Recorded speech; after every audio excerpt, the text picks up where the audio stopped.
hay cada vez más edificios, más viviendas, sin embargo, sigue habiendo un montón de gente sin techo. La ciudad de La Plata tiene 650.000 habitantes, más de 1 millón si se tiene en cuenta el Gran La Plata. Sin embargo, por lo que sucede en las grandes ciudades, sufre de un importante déficit habitacional, por lo que muchas familias no tienen acceso a una vivienda propia, así como los sectores más desprotegidos ni siquiera pueden acceder a un alquiler.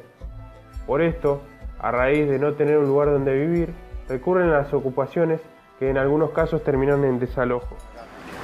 Yo soy Ramiro Bordesegar, me dicen el Vasco, soy el coordinador del cuerpo de delegado de la Asamblea de los Legítimos Poseedores de la Tierra, como así la llamamos nosotros, a la representación de las más de 1000 familias que ocupamos los terrenos de Abasto allá por los días 18, 19 de abril que arrancó la ocupación. Ramiro es uno de los tantos vecinos desalojados por la policía a la madrugada del 8 de mayo. Junto a él, otras 750 familias se habían asentado en el terreno de 520 y 214, producto del déficit habitacional que tiene la ciudad en busca de un lugar donde vivir. No, el problema, digamos, del déficit habitacional en realidad es un problema que en realidad es una paradoja, porque es decir, no es que no haya tierra, digamos, para habitar, y no es que no haya casas o departamentos para que la gente pueda vivir. De hecho, digamos, la paradoja reside en que una medida que va siguiendo, digamos, el proceso de construcción de viviendas en la ciudad, se encuentra con que hay cada vez más edificios, más viviendas, sin embargo, sigue habiendo un montón de gente sin techo, digamos, o por ejemplo los alquileres siguen subiendo. En La Plata, el 19% de las viviendas son ociosas, están deshabitadas. Esto representa un contraste con la gran cantidad de familias sin vivienda. 150.000 vecinos, el 22% de la población, viven en 134 asentamientos precarios existentes en la ciudad y sus alrededores, lo que convierte a La Plata en el líder del ranking provincial de asentamientos precarios. Hoy tenemos cerca de un déficit de 20.000 viviendas en la periferia de la ciudad de La Plata y tenemos un gran déficit de infraestructura, ya sea de agua potable, estamos hablando de agua potable, servicios esenciales en la capital de la provincia de Buenos Aires, el tema de cloaca y asfaltos, ¿no? Y fundamentalmente también hay una gran carencia de que viven estos nuevos habitantes de esta ciudad, ¿no? Porque, digamos, hay un montón, digamos, de departamentos, casas, lugares, digamos, que se han construido en los últimos tiempos que está vacío, digamos, porque parte, digamos, del negocio, digamos, de especulación financiera se basa en la posibilidad de tener o un pedazo de tierra o un departamento, una inversión, digamos, que se valoriza en forma automática. Pareciera como si uno, digamos, no tuviera que hacer nada.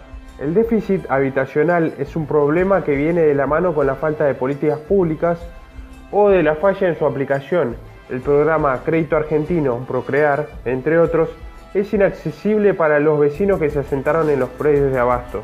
No tenemos opción ni posibilidad de acceder. Si un terreno en La Plata o en la mayoría de las localidades de la provincia de Buenos Aires estamos hablando de 250.000, 300.000 pesos.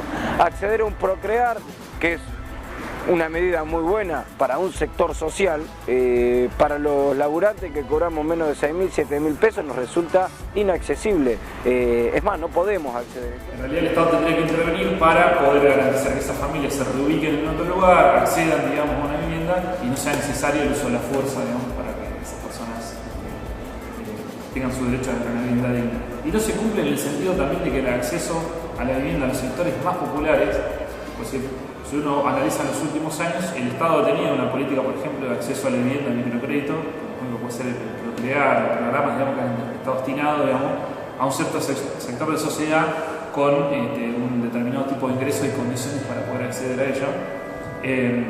Hay todo un sector, digamos, los sectores, digamos, más empobrecidos, que el sistema no pudo darle respuesta en estos años, que no pueden acceder a una vivienda digna. Los vecinos se instalaron en el predio el 28 de marzo de forma pacífica. Más tarde, la inmobiliaria Matteoli realizó una denuncia de usurpación y el juez Pablo Raele resolvió que los vecinos debían desalojar el predio antes del 6 de mayo. Caso contrario, desalojaría a la policía por la fuerza.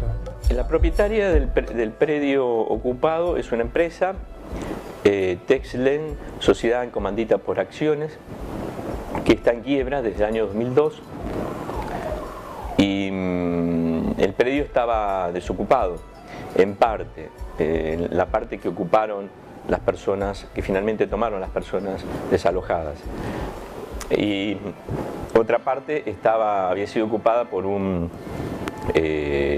operador inmobiliario que la arrendaba a productores del lugar, unas 15 hectáreas aproximadamente. Estamos hablando de un predio de 52 hectáreas.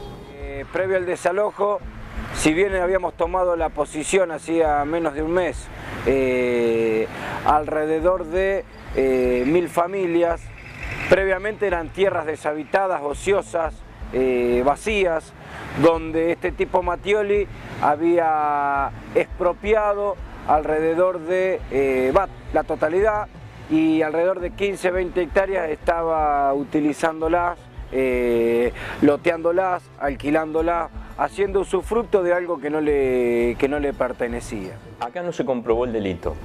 El juez penal consideró que había clandestinidad porque el predio es grande y no puede ser controlado. Realmente un absurdo. Nosotros no bajamos la guardia esa noche, la noche del 6, ante el compromiso político de que no nos iban a desalojar. Solo dejamos una guardia mínima de 100 personas y a eso de las 5 de la mañana habían desplazado, habían sacado una parte del operativo, lo habían sacado, y traicioneramente a eso de las 4:30, 5 de la mañana empezaron a entrar por cada uno de los accesos que tiene el predio. Después el combate duró más de 40 minutos, hasta que nos vimos rebasados y tuvimos que irnos. Nos corrieron hasta la Ruta 2, por adentro de las quintas. Tuvimos 13 compañeros detenidos que hasta hoy siguen procesados. Tuvimos 20 heridos, una situación muy angustiante. Todas estas situaciones fueron delitos cometidos por la policía. Nosotros los hemos denunciado penalmente porque todo esto no estaba en la orden judicial, como tampoco estaba el hecho de sacarlos de la localidad de Abasto. La policía los fue expulsando y la gente quería reunirse con sus familiares queridos porque muchos quedaron dispersos, o con amigos, querían buscar un lugar donde alojarse y eran expulsados hacia la Ruta 2, hacia el campo. Todo esto no estaba en la orden judicial. El 12 de mayo de este año, ante el reclamo de los vecinos y el impulso por parte de algunos políticos, se votó un proyecto de ley para expropiar los terrenos. El Estado propuso como solución expropiar las 40 hectáreas para zonificar y asignar a los vecinos que sufrieron el desalojo y que tras un censo cumplan con los requisitos correspondientes. La ley también contempla la construcción de viviendas sociales que los adjudicatarios deberán pagar en cuotas que no superen el 10% del ingreso mensual familiar. Bueno, sí, la ley declara utilidad pública esa parcela, esas hectáreas, y con la finalidad de construir un plan de viviendas, un barrio de viviendas. Cuando vos hablas de la vivienda social, estás diciendo que el Estado se va a hacer cargo de este déficit y va a empezar a plantear etapas, y va a empezar a plantear recursos, y empieza a definir desde dónde saca esos recursos, ¿sí?, para destinarlos a la vivienda. Y nosotros con esta lucha, reafirmándonos, cortando la calle la 520 y manteniendo la campa hasta el día que entremos, lo que decimos que es posible otra cosa, que ese miedo que nos quieren hacer creer es posible avanzar en tierra para todo si se lucha, o si existiera una política de Estado que así lo determinara. Sin embargo, esta solución del Estado no es más que una solución a medias. Por un lado, porque se trata de una política para un caso puntual, y por el otro, porque hasta que se loteen los terrenos y se construyan estas viviendas prometidas, la situación de los vecinos de Abasto es de absoluta precariedad. En viviendas sumamente precarias en relación la estructura, partiendo de la propia estructura de la vivienda combinada de chapa y madera y a veces con imposibilidad, digamos, de tener espacios separados, por ejemplo, dentro de la casa, o tener gas, o tener, digamos, agua potable. Es decir, lo poco que se consigue en esas condiciones, digamos, como de una fragilidad, digamos, para la vida, incluso para la vida de los más chicos de una casa, digamos, de la gente adulta, anciana, por ejemplo, con las enfermedades que eso trae. El campamento, a la vera del terreno de 520 y 214, está lejos de ser considerado digno. Al principio no tenía ni siquiera baño para las familias asentadas.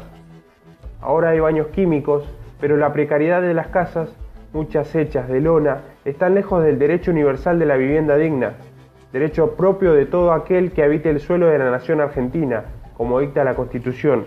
La vivienda no es solamente conseguir el techo y para no mojar, sino que cuando uno habla de vivienda, habla de hábitat, que es todo, digamos, una serie de condiciones que te permiten que vivas en un barrio donde la calle pueda ser transitada y puedan entrar las ambulancias, donde haya recolección de residuos, donde la luz, digamos, funcione todos los días, toda la semana, donde, no sé, las condiciones de saneamiento sean propicias, donde pase el transporte. Es decir, cuando pensamos en vivienda, pensamos en una cantidad de factores que no es solamente la casa. Si lo analizamos completamente, ese es un derecho totalmente vulnerado. Para que no sigan ocurriendo casos como el de Abasto, será el Estado quien deba impulsar políticas públicas firmes que garanticen tanto el acceso a la vivienda como la dignidad de la misma y que antepongan los derechos ciudadanos por sobre los intereses de los privados, así como será el deber de los ciudadanos luchar por su aplicación.